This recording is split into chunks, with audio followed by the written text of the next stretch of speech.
Et quand je vous dis qu'on a les meilleurs experts sur le plateau, je ne plaisante pas. J'ai le plaisir d'accueillir Lionel Fontagnier. Bonjour Lionel. Bonjour. Professeur à Paris 1, Panthéon-Sorbonne, membre du Cercle des économistes. À côté de vous, Emmanuel Combe. Bonjour Emmanuel. Bonjour Raphaël. Professeur, lui aussi, à l'Université Paris 1, Panthéon-Sorbonne. Et à la Schema Business School, vous sortez dans quelques semaines une nouvelle version du transport aérien aux éditions La Découverte, manuel d'économie à décision de tous ceux qui s'intéressent, des étudiants bien sûr, mais de tous ceux qui s'intéressent de près ou de loin au transport aérien. Et face à vous, Laurent Wronski. Bonjour Laurent. Bonjour à tous. Directeur général d'Airvor, secrétaire général de Croissance Plus, qui connaît bien le marché américain pour y exporter beaucoup et depuis longtemps, et qui nous expliquera comment il navigue au milieu de cette instabilité tarifaire. Pour commencer, tout de suite, allez Lionel, je me tourne vers vous. On va simplement rappeler, pour poser le décor, je rappelle que pendant 1 heure, on va discuter des conséquences de la décision de la Cour suprême américaine qui a rendu sa décision vendredi dernier. Qu'est-ce qu'elle nous dit, cette décision des changements qui arrivent? Et pourquoi revient-elle sur les droits de douane de Donald Trump? Alors, premièrement, s'agit-il d'un coup de tonnerre ? La météo était quand même très sombre oui, autour. On l'attendait depuis longtemps. C'était à l'orage, mais on l'attendait depuis longtemps. Donc l'orage était attendu. Donc il faut rappeler en un mot ce dont il s'agit. C'est donc un texte de loi sur le commerce qui avait été utilisé par Donald Trump. Alors, ça s'appelle le IEEPA. Oui. Ça veut dire en français un texte sur l'urgence internationale qui donne des pouvoirs économiques exceptionnels au président américain. Et donc ce texte sur le IEEPA avait été utilisé, comme vous l'avez rappelé, pour mettre des droits de douane en place. Mais c'était évidemment tout à fait illégal puisqu'il n'y avait pas d'urgence internationale évidente. Donc la Cour suprême, très naturellement, a jugé que ça l'était. Il avait lié ça au fentanyl, Donald Trump, donc à un trafic de drogue qui arrive. Tout à fait, oui. Voilà, pour justifier ces droits de douane. À la migration aussi, en provenance du Mexique. Enfin, il y avait plusieurs arguments comme ça qui avaient été avancés, mais qui en tout cas ne relevaient pas d'une urgence internationale. Alors ça n'est qu'une des possibilités dont dispose le président américain dans la Constitution. En réalité, il y a beaucoup de possibilités qui peuvent être exploitées. Et la discussion que nous allons avoir ce matin tourne autour de la combinaison. Voilà. Donc, on va faire des combinaisons linéaires de différentes sections. Et donc, la première section qui est apparue le jour même de l'annonce de la décision de la Cour suprême, c'est l'utilisation de ce qu'on appelle la section 122. De la loi sur le commerce aux États-Unis. Alors, que dit cette section 122 ? Elle dit des choses très précises et qui sont très importantes à comprendre. La première chose, c'est que la motivation pour activer cette section, c'est d'avoir des problèmes de déséquilibre de la balance des paiements. Je vais y revenir. La deuxième chose, c'est que sur la base de ce constat, on peut mettre en place des droits de douane qui vont jusqu'à 15%. Pendant 150 jours. Oui. Est-ce qu'on peut aller au-delà de 150 jours ? Oui, mais il faut un vote du Congrès ensuite. Voilà, c'est une loi qui date des années 1970. En fait, c'est le Trade Act de 1974. Ça a une importance parce que dans les années 70, on était en train de sortir du système de Bretton Woods, donc des échanges fixes arrimés sur le dollar, du dollar convertible en or, tout ça a disparu en août 71. Donc, c'est dans ce contexte que ça avait été mis en place. Maintenant, ça n'est qu'une possibilité à la section 122. Je vais juste rappeler les autres, je ne vais pas être long. On va y revenir un peu plus tard, mais oui, donc les autres. Les autres, donc la section 200... On a toute une litanie, la 232, oui, la 300, la 338. Allons-y dans l'ordre, parce que c'est très très important. La section 201 sur la protection des industries nationales, donc c'est ce qu'a utilisé Trump pour les panneaux solaires et les machines à laver lors de son premier mandat. La section 232, sur laquelle nous reviendrons, qui est la section sur la sécurité nationale, et donc qui est utilisée pour l'acier, pour l'aluminium, pour l'automobile.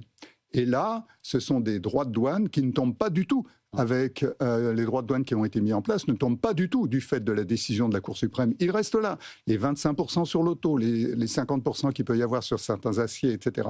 Donc ça, c'est la 232 sur la sécurité nationale. Et puis il y en a une troisième ou une quatrième, selon que l'on compte la 122 ou pas. Cette dernière, c'est la section 301 sur la concurrence déloyale, qui là touche un large éventail de produits, des produits mécaniques, des produits électroniques, etc.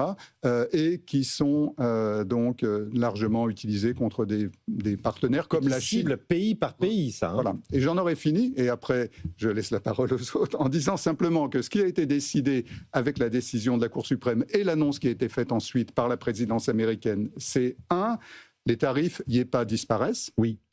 2, primauté de la section 232, National Security, sécurité nationale. Donc, primauté de la section 232 sur la section 122. On va y revenir dans la discussion, c'est très important, notamment pour les voitures. Troisièmement, le Canada et le Mexique, pour tous les produits qui rentrent dans l'accord nord-américain, sont protégés de cette nouvelle section 122. Et il y a 1100 produits, je pourrais vous en lister quelques-uns, pas les 1100 tout à l'heure. On ne va pas tous les faire. Voilà, donc des produits qui sont exemptés. Et les produits qui sont exemptés nous disent quelque chose de ce qu'il y a, voilà, de la dépendance et de l'imaginaire de l'administration américaine et de Donald Trump. Donc. Juste avant de faire réagir Emmanuel Combes, je voudrais l'avis du chef d'entreprise, Laurent Vronsky. Quand on entend que tombe cette décision de la Cour suprême, qui change à nouveau les règles du commerce international, notamment avec les États-Unis, comment on réagit ? C'est le retour de l'incertitude, c'est ça qui est le plus préjudiciable. Effectivement, il y a évidemment un impact fiscal, monsieur l'a très bien expliqué, mais je veux dire que le rôle d'un chef d'entreprise, c'est de prendre des risques. Et les risques se mesurent. Là, on est dans l'incertitude et l'incertitude ne se mesure pas. Donc là, c'est un petit peu retour à la case départ. Oui. Nous, on doit travailler sur des temps moyens et sur des temps longs. Donc je rappelle que nous, on fabrique des biens d'équipement. Donc, c'est des produits qui sont commandés par d'autres entreprises pour construire d'autres biens d'équipement plus importants et on doit prendre des décisions impactantes sur 5 ans, 10 ans. Donc là, on est de nouveau dans une incertitude parce que, comme l'a expliqué monsieur, je veux dire qu'il y a énormément de quilles en l'air, il y a énormément de parties prenantes qui peuvent s'inviter au débat et avoir un impact. Et dans le cas de produits substituables, et j'insiste là-dessus, quand vous avez par exemple un produit qui est quasiment unique ou qui a, je dirais, une proposition de valeur qui est telle qu'on peut difficilement trouver un produit de substitution. Là, vous pouvez imposer le prix. Alors, vous êtes, je dirais, dans une position plus favorable lors d'une négociation commerciale. Mais si vous vendez des t-shirts et que vous avez 25 concurrents sur la planète, là, vous êtes dans une position très délicate. Alors, j'ai plaisir à dire que nos produits, qui sont des produits de niche et de créneau, et c'est un effort de 30 ans, hein, on l'a pas, si vous voulez, décidé avec l'élection de M. Trump, nous permet d'avoir une position un peu plus favorable. Bon, Emmanuel Combes. Je rebondis exactement sur ce que disait Laurent, puis après je vais revenir en effet sur la Cour suprême. Passer par exemple de 10 à 15% un droit de douane, ce qui est le cas de certains pays d'Afrique. Je lisais un très bon papier dans Jeune Afrique de Alix Laoué là-dessus. Vous avez par exemple des pays comme le Bénin et le Sénégal qui avaient réussi à avoir 10%. Passer de 10 à 15, on pourrait se dire, bon, 5%, enfin c'est déjà 50% de plus. Mais quand on est sur des produits en effet super concurrencés, cacao, textile bas de gamme, vous pouvez avoir en fait des effets extrêmement puissants. Donc c'est pas complètement neutre. Il faut rentrer dans la capillarité des produits. Ceux qui perdent, ça peut être notamment des pays pauvres qui avaient eu pour certains des droits de douane entre guillemets négociés préférentiellement. Mais pour revenir sur la Cour suprême, la manière dont je lis la décision, d'abord, comme l'a dit Lionel, quand on lit le texte, pas l'arrêt de la Cour suprême, mais le texte IEEPA, en fait, juridiquement, il fallait, je cite, une menace inhabituelle et extraordinaire. Et ce que dit la Cour suprême, c'est qu'il n'y a pas de menace inhabituelle et extraordinaire. Mais comment je lis cette décision ? Pour moi, c'est quand même le retour du droit, à double titre. D'abord du droit au niveau interne, puisque la Cour suprême a beau être majoritairement composée de républicains, ils ont quand même rappelé son fait au président Trump qu'il y a... À 6 voix contre 3. Exactement, donc c'est quand même le retour du droit. Et secondement, retour du droit aussi d'une autre manière. Toutes les sections dont on vient de parler, plus l'anti-dumping, on n'en a pas parlé, plus l'anti-subvention, ça fait partie des règles, entre guillemets, acceptables dans le commerce mondial. Vous lisez la charte du GATT, il est prévu que dans des cas très particuliers, dans des circonstances particulières, on peut par exemple se protéger pour des déséquilibres de balance des paiements. Oui. Ce qui veut dire qu'il va falloir motiver quand même les décisions. Et pour le coup, quand on regarde l'arsenal américain, il n'est pas sur la même... juridiquement, il n'a pas le même statut. Hein, la section du 122 du Trade Act, il n'y a pas besoin de motiver, d'enquête. Par contre, les autres sections, il faut d'abord une enquête préalable, c'est-à-dire une investigation. Ça prend du temps. Il va y avoir un débat contradictoire, peut-être un recours potentiel. Alors devant l'OMC, on va y revenir, les États-Unis ne font pas partie de l'organe d'appel, car il existe un organe d'appel alternatif, personne n'en parle. Qui existe encore. Mais il y a quand même ce retour de la règle de droit. Et je trouve ça paradoxal finalement et rassurant. Donald Trump qui vous dit finalement j'ai le droit, parce que ce n'est pas les droits de douane qui ont été annulés, c'est les tarifs réciproques, ce qui n'est pas tout à fait la même chose. C'est-à-dire des tarifs, premièrement, discriminatoires, ce qui viole la clause de la nation la plus favorisée.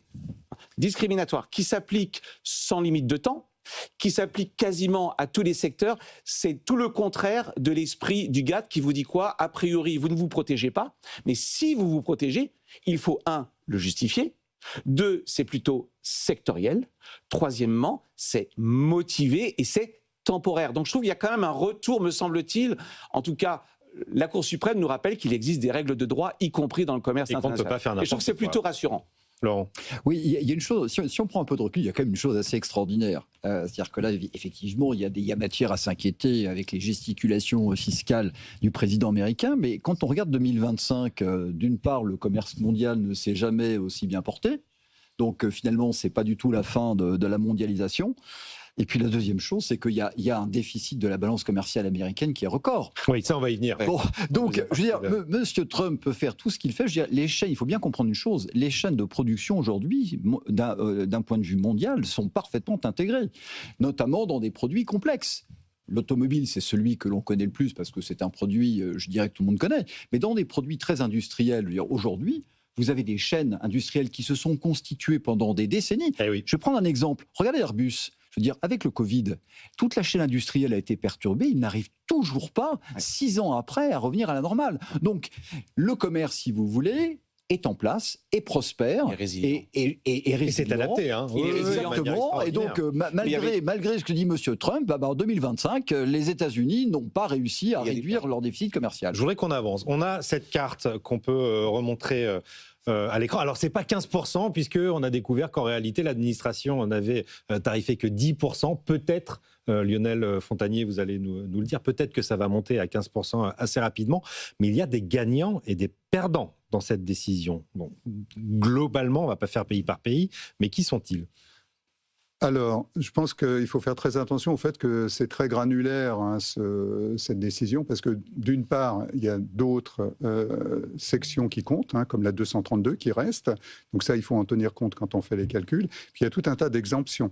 Donc je voudrais juste citer les exemptions parce qu'elles sont très importantes. Ce qui vient d'être dit sur les chaînes de valeur est tout à fait évident. Donc tout ce qui est l'aéronautique... Alors l'aéronautique était le grand gagnant de l'exemption, effectivement.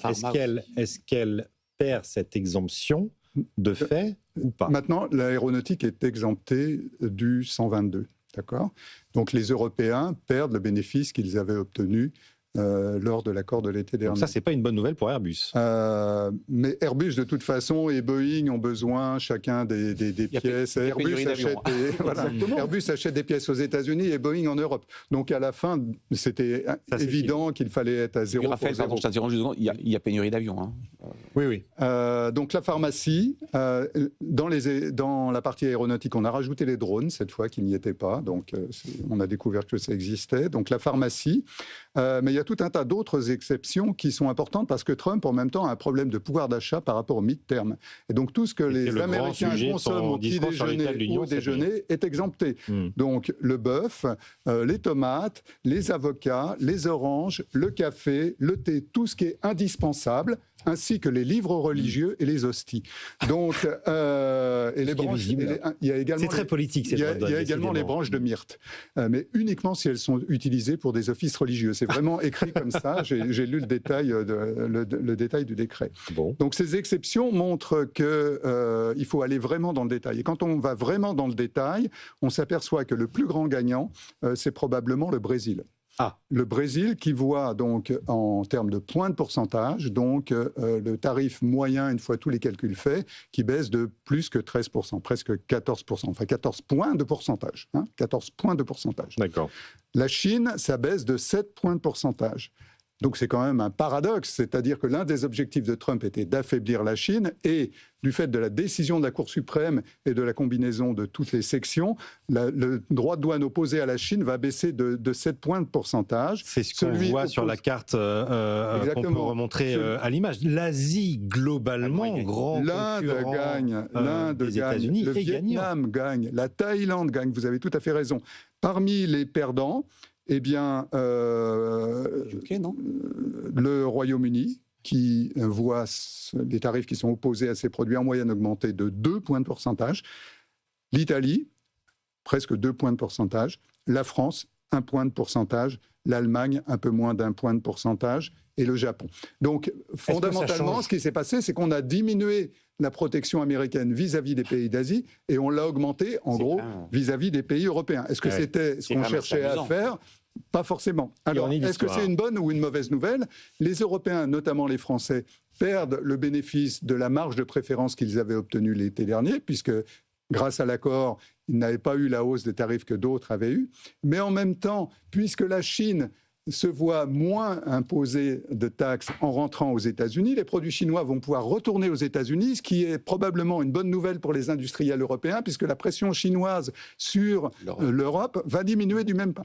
Donc, à la fin, quel est l'impact de tout ça ? C'est très difficile à dire, mais probablement, en termes macroéconomiques, pour la France, pas grand-chose. Si ce n'est c'est un peu la question que j'allais vous poser. Quand on change de 0, pouillème, est-ce que ça change quoi que ce soit ? Mais par contre, l'incertitude qui est créée autour de tout ça, le problème n'est pas qu'il y a beaucoup de catégories de tarifs, il y a des milliers de catégories de tarifs. Le problème, c'est que ça change tout le temps. Donc, pour les industriels, c'est vraiment très, très difficile à gérer. L'industriel, on l'a autour de la table, c'est Laurent Vronsky. Et ensuite, Emmanuel. Alors, je trouve qu'il y a une chose intéressante, parce que les premiers qui voient les conséquences de toutes ces gesticulations fiscales, c'est le consommateur américain. Il ne faut pas oublier une chose, c'est qu'il y a 95% des entreprises exportatrices dont je fais partie qui n'ont pas réduit leur marge pour absorber le différentiel fiscal. Ce qui veut dire qu'on a continué à vendre nos produits comme avant, et puis après, c'est soit l'importateur, soit le client final qui s'en est accommodé. Eh oui.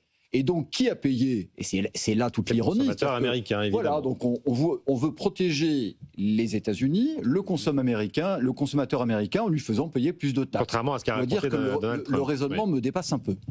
En fait, ce n'est pas seulement le consommateur américain, c'est l'économie américaine en général, parce qu'il y a eu des études, notamment de Cavallo, qui ont montré que les importateurs et les distributeurs ont absorbé. Mais 90% du coup, effectivement. Ouais. Ce qui est intéressant, c'est que les mêmes causes ayant les mêmes effets, Trump 1 donc, a été évalué. C'est une étude de Cavallo qui montre qu'en réalité, les Chinois ont tout reporté, alors que les Américains, eux, ont dû baisser leur prix hors taxe, parce qu'ils vendaient du soja, notamment en Chine. Et donc, paradoxalement, la Chine a reporté intégralement la taxe sous Trump 1 et sous Trump 2. Vous l'avez dit, il y a eu 2 études, l'étude du Kiel Institute et puis la note là, de la réserve de New York, qui arrive à peu près à la même conclusion. Alors on peut jouer sur le pouillème, il y en a un qui dit 94, l'autre qui vous dit 95, mais vous avez raison, en très grande majorité, c'est le consommateur américain. En tout cas, l'économie américaine qui va supporter la taxe. Je voudrais juste revenir sur un tout petit point. Le grand gagnant, c'est quand même la Chine, du point de vue symbolique. Oui. D'abord, 7 points, c'est pas négligeable, et puis surtout, c'est un peu l'arroseur arrosé. Et vous l'avez peut-être vu, les Chinois ont annoncé juste après Donald Trump, j'ai l'impression que c'est passé un peu sous le radar, qu'ils supprimaient tous les droits de douane pour 53 pays d'Afrique à partir de mai 2026. Donc il y a un côté non seulement... Ils en profitent, ils en profitent, donc il y a un côté quand même très très fort. Je voudrais juste revenir un instant sur le déficit commercial américain. Vous l'avez vu en bien, je ne parle pas des services, ça doit être 1200 milliards. 1241 milliards en 2025. 1200 milliards. Et ce qui est assez amusant, c'est qu'on voit bien le déficit commercial bilatéral avec la Chine qui baisse fortement, logiquement. Oui. Mais par contre, vous avez d'autres pays qui ont pris la relève, que ce soit le Vietnam, que ce soit le Mexique. Donc, à nouveau, on va revenir là-dessus. Le contournement, le détournement, c'est des choses assez connues en économie. De l'émission en dressant le bilan d'un an de guerre commerciale. N'hésitez pas à réagir sur mon compte Twitter, @legenrin, là j'ai Davidia qui nous dit « Si je suis bien, le vin pour les offices religieux pourrait être exempté ». Lionel Fontanier. C'est une interprétation correcte. Et c'est le moment d'envoyer beaucoup de Bordeaux dans les questions. Voilà, ça veut dire qu'il faut aller plus. Est-ce que les grands Bourgognes font partie du vin de Metz? C'est ça le sujet. Voilà, exactement. Quid des 175 milliards de dollars de remboursement qui ont été évoqués, notamment. Alors c'est un plafond, hein. C'est un plafond, c'est une étude. Un plafond, c'est le potentiel. Ouais. Est-ce que vous pensez que les entreprises, alors FedEx par exemple a déjà déposé c'est ce que j'allais vous dire. Mais est-ce que les grandes entreprises vont oser aller contre la Maison Blanche? On sait que la Maison Blanche terrorise un peu le Big Corp et le Big Business aux États-Unis. Est-ce qu'elles vont oser déposer les dossiers ou pas? Ça n'a pas terrorisé FedEx, en tout cas. Oui. Les enjeux sont absolument considérables. Ça va prendre beaucoup de temps, de toute façon, pour être jugé. Donc, si des remboursements arrivent, ça ne va pas être tout de suite. Il va falloir beaucoup de temps. Mais c'est une menace, quand même, qui plane sur le budget américain et qui est tout à fait importante. Et je serais surpris que le gouvernement chinois n'incite pas ces entreprises, au premier chef BYD, à ne pas demander des remboursements. Il y aurait à nouveau une humiliation politique pour Donald Trump. Autre question, en passant de l'IEPA aux différentes sections, 122, 232, 301, voire la 338 qu'on n'a pas évoquée, qui est une option plus incertaine, mais possiblement, théoriquement, on peut imposer des taux de douane jusqu'à 50% avec cette base juridique. Est-ce qu'en multipliant les sections, on ne va pas vers un protectionnisme plus complexe? Est-ce que juridiquement, ça ne va pas être plus compliqué pour les entreprises exportatrices? Il faut quand même une enquête. La différence entre ce qu'il a fait avec les droits réciproques, où il s'est fait retoquer, et les sections que vous évoquez, à l'exception en effet du 122, où il n'y a pas besoin d'enquête. Il faut que ce soit justifié. Des enquêtes lourdes. Donc, que dit enquête dit donc c'est pas pour tout de suite. Contradictoire. Les exportateurs ne vont pas se laisser faire. Donc, c'est pas si simple que ça. Mais c'est évident que, de toute façon, il ne va pas lâcher. Là. Il va pas lâcher, puisque il est persuadé, on va y revenir tout à l'heure, il est convaincu que le droit de douane est un levier de politique économique centrale. Et fiscale. À mon sens, il se trompe complètement. Mais dès lors qu'il y croit, il va y aller. Et puis, n'oublions pas, il a aussi d'autres instruments qui sont, entre guillemets, licites, dès lors qu'ils sont motivés, l'anti-dumping et l'anti-subvention. C'est des instruments qui sont utilisés depuis très longtemps au niveau de l'OMC. Laurent Vansky. Oui, alors ça, il faut bien comprendre que la fiscalité, c'est la face visible de l'iceberg. Il y a une mesure anti-protectionniste par excellence, c'est l'environnement normatif. Oui. Et celui-ci, on n'en parle pas. Enfin, anti-protectionniste ou protectionniste. Le protectionnisme de la norme est peut-être Excusez-moi, je me suis mal exprimé. L'avenir du protectionnisme. C'est précisément, je dirais, quelque chose qui sert à faire du protectionnisme, qui passe sous l'écran radar, qui est la grande guerre certes, sourde. Mais je veux dire, on n'en parle pas. Oui. Donc, les États-Unis, par exemple, ont toute une série de normes que les industriels connaissent bien, concernant les aciers, concernant l'électricité, qui sont très compliqués, parfois très mouvants, et qui, de facto, peuvent exclure certains produits. Emmanuel. Je ne suis pas spécialiste des normes, mais attention, toute norme a néanmoins une justification objective. Je veux dire, si on met des normes, ce n'est pas seulement... Alors là, c'est très optimiste. Non. Alors ça, je parle de la proportionnalité de la norme. Je m'inscris en faux.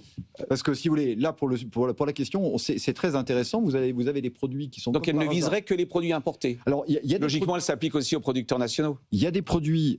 Bien sûr, mais je vais prendre un exemple. Vous avez des produits américains qui nécessitent de l'acier américain, donc produit aux États-Unis. Donc si vous voulez exporter le même produit que vous êtes en Europe, ça veut dire qu'il faut récupérer de l'acier américain, l'incorporer dans vos produits et le préférence, la préférence américaine, la préférence chinoise, on est les seuls en Europe à ne pas avoir de...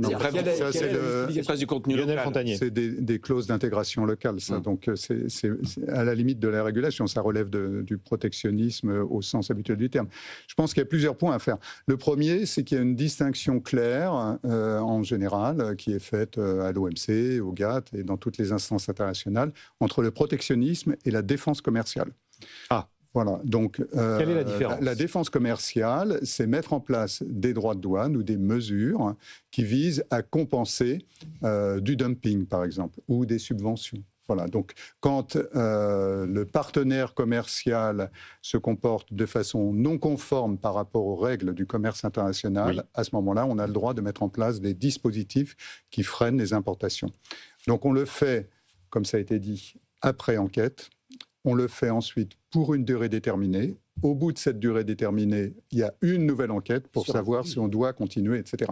Donc tout ça est parfaitement bordé au niveau juridique international. Et ça concerne un produit, voire même, quand on parle de l'antidumping, ça ne concerne pas un produit, ça concerne un produit par une entreprise. Oui. Donc, ce n'est pas toutes les entreprises qui exportent. Il y a des effets de bord. C'est-à-dire que quand les autres entreprises du même pays voient qu'une entreprise est soumise à une enquête sur l'antidumping, elle lève un petit peu le pied. Mais en théorie, donc, c'est bien une entreprise, un produit. Donc, c'est comme ça que ça se passe. Donc, il faut bien faire cette différence entre le protectionnisme, et donc le Liberation Day, c'était exactement ça, et les instruments de défense commerciale qui sont parfaitement légitimes et encadrés. Et qui sont encadrés. Maintenant, je voudrais revenir d'un mot sur cette section 122, puisque c'est quand même ce dont on parle cette semaine, enfin depuis le week-end.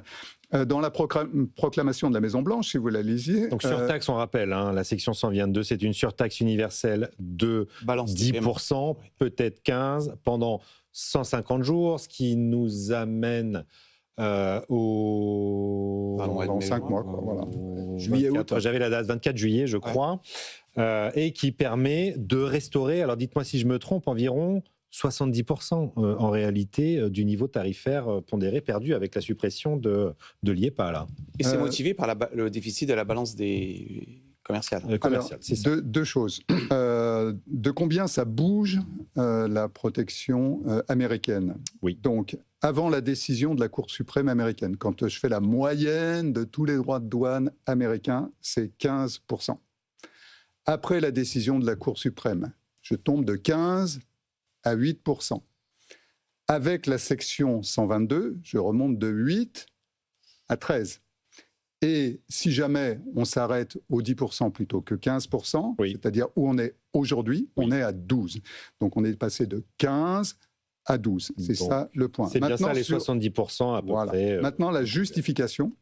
Si vous lisez la proclamation de la Maison-Blanche, vous voyez que l'on parle de problèmes sérieux de déficit de la balance des paiements. Alors, il faut s'asseoir une minute et réfléchir à ce que c'est, pas seulement un problème sérieux, mais ce que c'est qu'un déficit de la balance des paiements. Donc, alors autant le déficit, je vois à peu près, sérieux, c'est pas un terme juridique très précis. Non, c'est le déficit de la balance des paiements. Balance, ça veut dire équilibre. Oui. D'accord ? Donc un déficit de la balance des paiements, c'est quelque chose qui n'existe pas. Ça ne peut pas exister. Une balance des paiements, j'explique ça à mes étudiants en première année. Commerciale, je pense. Non. Déficit de la balance des paiements. Une forme d'oxymore, déficit de la balance. Non, mais le contexte historique est très important. Donc, ce n'est pas seulement moi qui dis ça. Vous auriez dû inviter Paul Krugman ce matin, il serait probablement venu. J'ai oublié. Voilà, c'est ça. On y très mal, parce qu'avoir un prix Nobel autour de cette table nous aurait très intéressés. Et donc, Paul a mis sur YouTube, donc tous vos téléspectateurs et auditeurs peuvent voir ça, donc une vidéo qui dit la chose suivante. Normalement, moi, Paul Krugman, je devrais savoir ce que c'est qu'un déficit de la balance des paiements. Eh bien, je ne sais pas ce que c'est. Et non seulement je ne sais pas, mais personne ne sait. Et personne ne peut savoir, puisque évidemment, ça n'existe pas.